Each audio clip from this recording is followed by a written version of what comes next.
नमस्कार प्रिय विद्यार्थियों, आपका हार्दिक स्वागत। राजकीय महाविद्यालय लक्ष्मणगढ़ अलवर।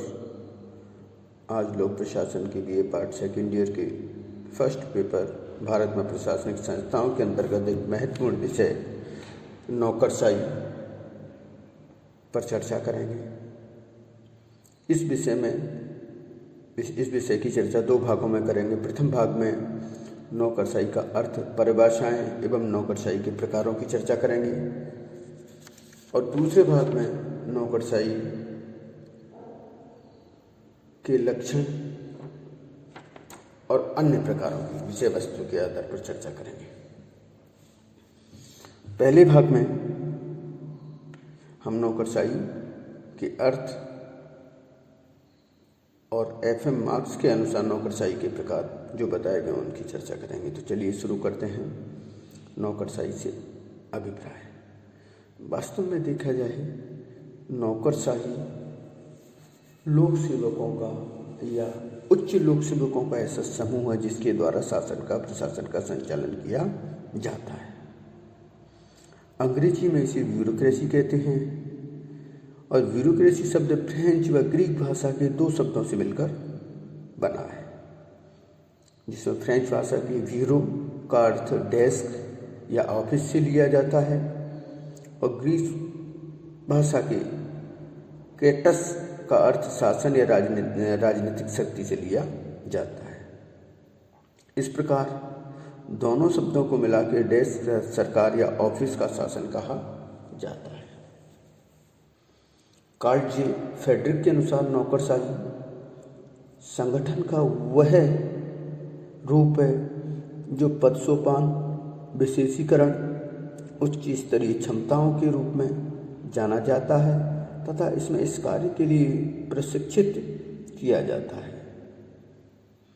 माइकल क्रोजियर इसी तरह की परिभाषा देते हुए कहते हैं कि नौकरशाही अनावश्यक विलंब, जटिल प्रक्रिया, दैनंदिन प्रकृति, संगठन और सदस्यों नागरिकों के लिए झुंझलाहट पैदा करने वाले वातावरण आदि दुर्गुणों के कारण जानी जाती है।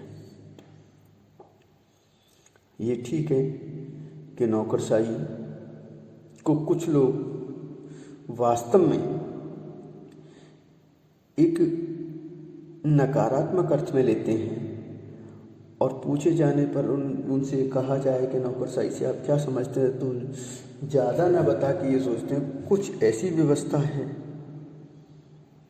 जो अच्छा भाव प्रकट नहीं करती है। कारण स्पष्ट है कि नौकरशाही का कार्य करने का तरीका और नौकरशाही के नियमों और कानूनों पर अत्यधिक बल देना। लेकिन आम बोलचाल की भाषा में कह सकते हैं कि अधिकारियों का ऐसा समूह जो कि निर्धारित नियमों और प्रक्रियाओं का पालन करते हुए कार्यों का संपादन करता है। अब नौकरशाही के प्रकार की चर्चा करेंगे। तो नौकरशाही के प्रकारों पर अनेक राय हैं, लेकिन सबसे प्रचलित जो मानी जाती है वो एफएम मार्क्स ने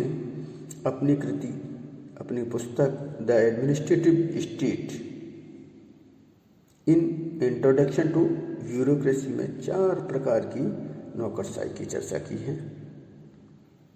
नंबर 1, अभिभावक नौकरशाही, जिसे अंग्रेजी में गार्जियन ब्यूरोक्रेसी कहा जाता है। एफएम मार्क्स के अनुसार इस प्रकार की नौकरशाही से अभिप्राय ऐसी नौकरशाही से है जिसके सदस्य शिक्षित और विद्वान होते हैं, प्राचीन धार्मिक ग्रंथों के अनुसार प्रशिक्षण प्राप्त होते हैं और इसका उन्होंने श्रेष्ठ उदाहरण दिया है चीनी शासन व्यवस्था के अंतर्गत सुंग काल में 960वीं ईस्वी में तथा प्रसा के अंतर्गत इस प्रकार की नौकरशाही का उदाहरण देखने को मिलता है। दूसरी प्रकार की उन्होंने नौकरशाही बताई जातीय या अभिजात वर्गीय नौकरशाही। जिसे कास्ट बेस्ड ब्यूरोक्रेसी कहा जाता है। इस प्रकार की नौकरशाही का उन्होंने कहा है कि इस प्रकार की नौकरशाही किसी जाति विशेष के लोगों को प्रशासनिक क्षेत्र में अधिक तवज्जो दिया जाता है, अधिक भर्ती की जाती है।